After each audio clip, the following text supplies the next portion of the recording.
दोस्तों, आज की कहानी है नीला के बदले व्यवहार को देखकर सास ससुर बेहद चकित थे। इस परिवर्तन के लिए क्या रणबीर को कुछ करना पड़ा? सुनिए। इस बार दशहरे की छुट्टियां 4-5 दिन की हो रही है। नीला ने चाय का कप पकड़ाते हुए बड़ी शौकी से कहा, तो क्या? रणबीर तल्खी से बोला, दशहरा में मुझे झांसी जाना है। नीला बोली, फिर तो मम्मी से पूछ लो ना। रणबीर लापरवाही से बोला, पूछना है तो तुम्हें पूछो, मुझे उल्टे सीधे बहाने नहीं सुनने हैं। झुझलाते हुए नीला बोली, रणबीर जानता है कि सास बहू की पटती नहीं है। दोनों को एक दूसरे की विचार पसंद नहीं है। नीला बहुत तेज स्वभाव वाली है। उसे अपने कामों में किसी की दखलंदाजी पसंद नहीं है। यदि किसी ने जरा सा भी किसी बात के लिए टोका तो वह बड़ा छोटा नहीं देखती और ऐसी वैसी बातें सुनाती है कि फिर बोलने वाला आगे बोलने की हिम्मत ना करे। उसके दिमाग में यह बात अच्छी तरह बैठ ही है कि ससुराल में जब उसको दबा कर रखो, सास ससुर का वह बिल्कुल लिहाज नहीं करती। मामूली सी बात पर भी खूब खरी खोटी सुना देती है। इसलिए सब उससे थोड़ा अलग रहते हैं और इसी वजह से घर का वातावरण बड़ा बोझिल हो चला है, क्योंकि यहाँ ना अनुशासन है और ना बड़ों का आदर सम्मान। ठीक है, मैं ही पूछ लेता हूँ। रणबीर ने रुख बदल कर कहा, फिर बोला, चलो अब की बार मैं भी वही अपनी छुट्टियाँ बताऊंगा। नीला कुछ चकित सी हुई, क्यों? अब की बार क्या बात है? हर बार तो मुझे पहुंचाकर चले जाते थे।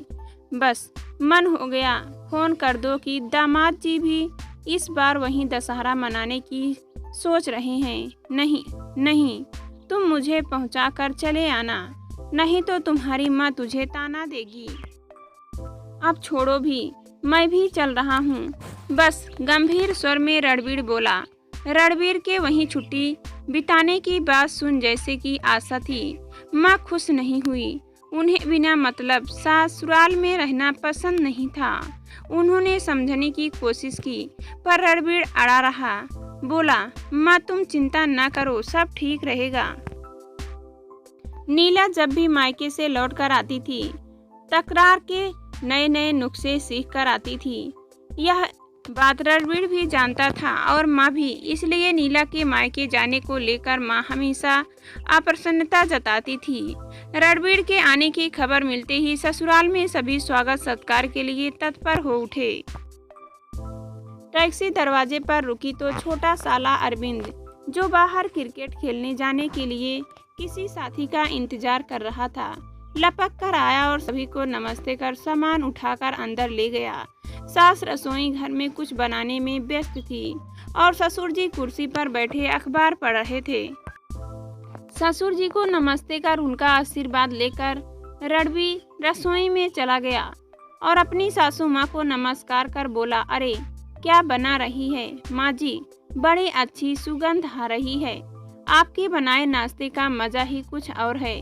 सासू माँ अपनी प्रशंसा सुनकर मुस्कुरा दी, बोली, बैठो बेटा, मैं अभी नाश्ता लेकर आती हूँ। रणबीर ससुर जी के पास बैठ गया। थोड़ी देर में नाश्ता आ गया। चाय पीते हुए वह सबका हालचाल पूछता रहा।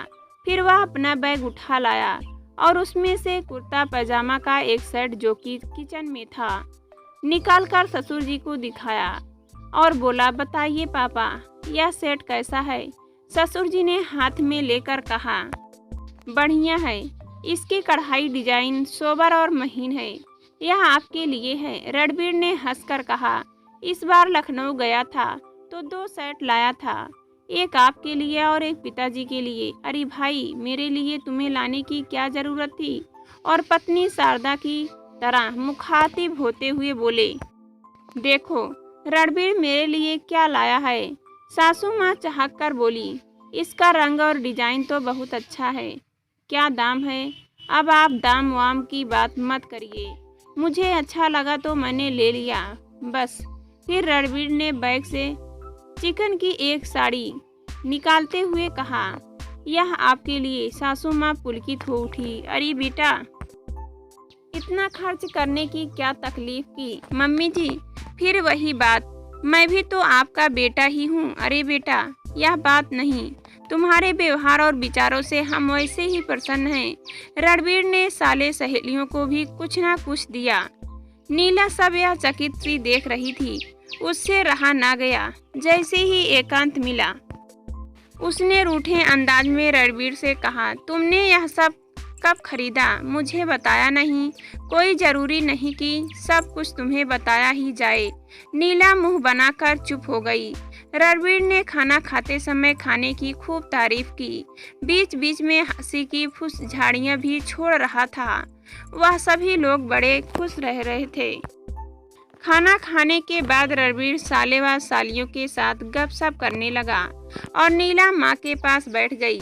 रणबीर ने अरविंद को पास बुलाकर बैठा लिया और उसकी पढ़ाई आदि के बारे में काफी दिलचस्पी दिखाई। बातें तो बहुत हो गई। अब ये बताओ, तुम लोग कभी पिकनिक के लिए जाते हो? रणबीर ने अरविंद से मुस्कुराकर पूछा। हम 1-2 बार कॉलेज से ही गए हैं, पर वैसा मजा नहीं आया जो अपने परिवार के साथ आता है। अरविंद और पिंकी मुंह बनाते हुए बोली, ठीक है, कल पिकनिक का प्रोग्राम रहेगा। रणबीर बड़े दोस्ताने ढंग से बोला। अरविंद व रिंकी को जैसे मुंह मांगी मुराद मिल गई। उन्होंने सारी प्लानिंग झटपट कर डाली। दामाद के इस मिलनसार व्यवहार से पूरा घर बहुत खुश था। दूसरे दिन किराए की टैक्सी कर ली गई। सभी लोग बैठकर चल दिए। शहर से बाहर एक झील थी और पास में ही अमराई थी। नीला ने माँ के साथ मिलकर पूरियां आदि बना ली थी। रणबीर पास की दुकान से कुछ मीठा ले आया। पिकनिक में बड़ा आनंद आया। बच्चों ने खूब खेल कूद किया। खाने पीने के बाद सबने खूब चुटकुले सुनाए। सभी हंस हंस कर लोटपोट हो रहे थे। ऐसे ही मौज मस्ती करते छुट्टी के 4-5 दिन कैसे बीत गए कुछ पता ही नहीं चला।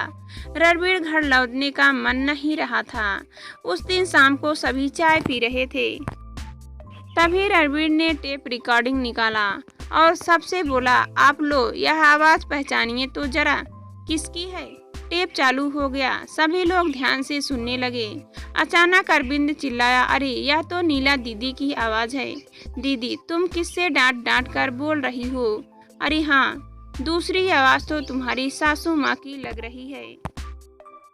वे धीरे धीरे कुछ कह रही हैं। रिंकी बोली, क्यों दीदी, ससुराल में तुम ऐसे ही बोलती हो?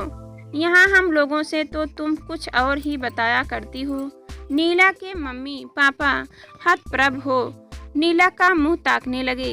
रणबीर मंद मंद मुस्कुरा रहा था। रणबीर ने मुस्कुराते हुए कहा, आपकी बेटी छोटी छोटी बातों को सुनकर चिल्लाना शुरू कर देती है और सब पर दोष लगाया करती है। ऐसी बात नहीं कि मैं कुछ कहता या समझाता नहीं, पर यह माने तब ना। इसके दिमाग में यह है कि ससुराल में सबको दबा कर रखना चाहिए। मैं तो आए दिन की किचकिच से परेशान हो गया। फिर मैंने सोचा आप लोग ऐसे तो समझेंगे नहीं, इसलिए मैंने यह उपाय अपनाया। अब आप लोग जो समझे। तभी ससुर बोले, बेटा, हम इतना नहीं जानते थे। यह तेज तो है, लेकिन यह तो हद हो गई। छोटे बड़े का लिहाज करना ही छोड़ दिया बेटा। हम बड़े शर्मिंदा हैं। सासू माँ ने नीला को डांटा और समझाया। नीला को रणबीर पर रह रह कर क्रोध आ रहा था। मायके आकर नीला सास ससुर की खूब बुराई करती थी। सासू माँ ऐसे चिल्लाती है जैसे बोलती है, वगैरह वगैरह। आज पोल खुल गई। वह कुछ शर्मिंदा व क्रोधित भी था।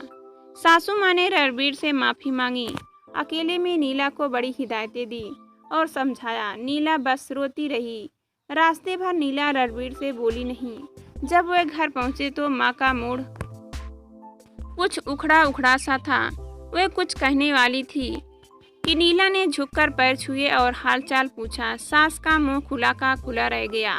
तभी उन्हें ध्यान आया तो उन्होंने आशीर्वाद दिया। नीला ने ससुर के भी पैर छुए, उन्होंने भी आशीर्वाद दिया। जब सास किचन में जाने लगी तो नीला ने रोककर कहा, आप बैठिए, चाय मैं बनाती हूँ। स्वर में मिठास व अपनापन था। सास ने विश्वास से बहू को देखा, फिर रणबीर की ओर देखा। वह मंद मंद मुस्कुरा रहा था। नीला अभी भी मुंह फुलाए थी। बात नहीं कर रही थी, बस अपना काम यंत्रवंत करती जा रही थी। रणबीर बेडरूम में जाकर कपड़े बदल रहा था। तभी नीला ने चाय का प्याला मेज पर रखते हुए कहा, यह चाय रखी है। वह जाने के लिए मुड़ी ही थी, रणबीर ने हाथ पकड़ लिया और बोला, तुम भी बैठो, अपनी चाय यहीं ले आओ। नहीं, मुझे नहीं बैठना है, नीला गुस्से से बोली, परंतु रणबीर ने जाने नहीं दिया। उसे पास में बैठा लिया, फिर बोला, तुम्हारी नाराजगी उचित नहीं, मैं तुम्हें समझाता था मगर तुम मानती नहीं थी। ऐसे में घर की सुख शांति के लिए कोई उपाय तो करना ही था। मेरे माँ पिता ने बहुत संघर्ष किया है। आज जब मैं हर तरह में समर्थ हूँ, मेरा फर्ज है सब तरह से उन्हें सुखी रखना। उनको दुखी व अपमानित होते देखना मुझे सहन नहीं होता। जरा सा मीठा बोलो, अच्छा व्यवहार करो तो माँ कितनी गद्द हो जाती है। यदि वह अपनी तरह से कुछ चाहती है तो कर देने में कोई भी मेहनत करनी पड़ती है। रणबीर ने नीला को समझाते हुए कहा। नीला कुछ सोचती रही, फिर धीरे धीरे संकुचाते हुए बोली, मुझे माफ़ कर दो रणबीर, आज के बाद मैं कभी तुम्हें शिकायत का मौका नहीं दूंगी। वेरी गुड, रणबीर ने शरारती अंदाज में कहा। अब अपनी चाय लेकर यहीं आओ, हम साथ में चाय पियेंगे। नहीं, हम चाय सबके साथ पियेंगे। चाय लेकर तुम बाहर आओ। नीला ने भी उसी शरारती अंदाज में नकल उतारते हुए मुस्कुराकर कहा और पलट कर बाहर चली गई। रणबीर मन ही मन मुस्कुराया। उपाय काम कर गया।